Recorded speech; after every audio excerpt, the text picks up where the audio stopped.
Admiral Gautier, you said, I think in your testimony, you mentioned some of the port calls of the Healy, Iceland, and some of the other places. This question is really for both you and Ms. Brzezowski.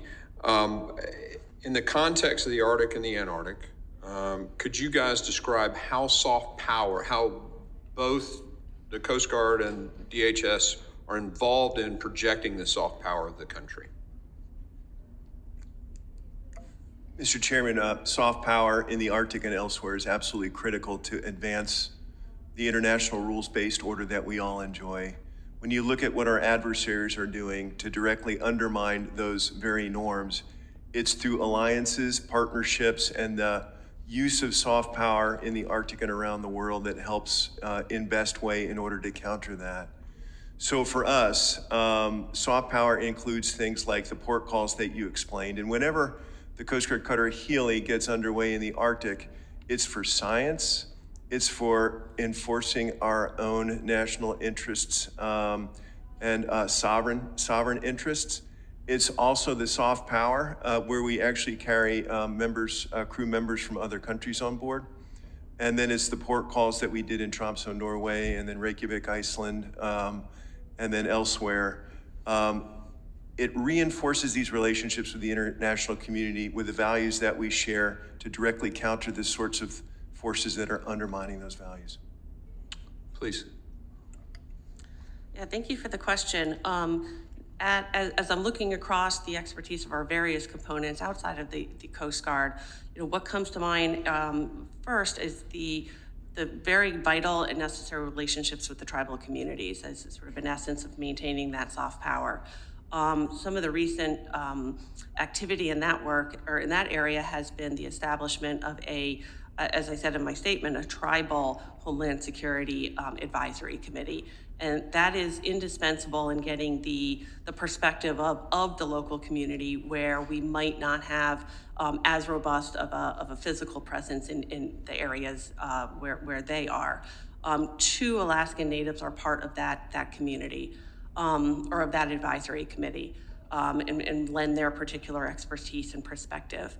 I also think looking across to what our Federal Emergency Management Agency, or FEMA, does, not only in the area post a disaster or helping to respond to something that has happened, but have a very robust presence with the allocation of grants and engagement with communities in a very proactive way to use their authorities, use their grants, and use their expertise to work with communities that may have been impacted by climate change, erosion, or their communities are needing to shift.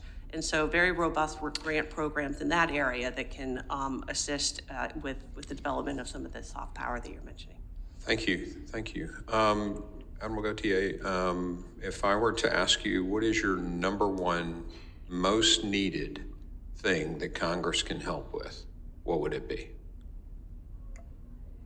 Congressman, we need your continued support to build out our polar security cutters and rapidly accelerate us into the future where we can have greater capacity for icebreakers. So another cutter.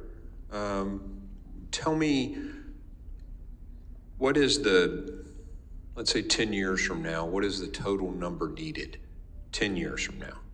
As a result of a congressional requirement, the Coast Guard recently did an analysis and completed a report and submitted it to Congress on the fleet mix that we think we need to answer your question. And the answer that we have is 8 to 9 icebreakers. And that's a mix of heavy icebreakers like the Polar Star and the Polar Security cutters that we're building now, and medium icebreakers like the Healy that have shallower drafts and can get into tighter spaces and shallower areas. I was been fortunate enough in my congressional delegation travel to be on a Norwegian icebreaker and to be on a Finnish icebreaker. They seem to be able to build those pretty inexpensively. What are your thoughts on leasing versus owning? We've been considering leasing for actually a number of years, and we are really, really challenged in order to do that for a couple of different reasons. The first is that an icebreaker, a security cutter, is essentially a U.S. sovereign warship. It's a military vessel. And when we lease a vessel, we're really challenged to have the kinds of presence and authorities, capabilities that we would like to have on a leased vessel. That makes The other is that complete there's sense. some rules for scoring that just on the budget that make it really impractical.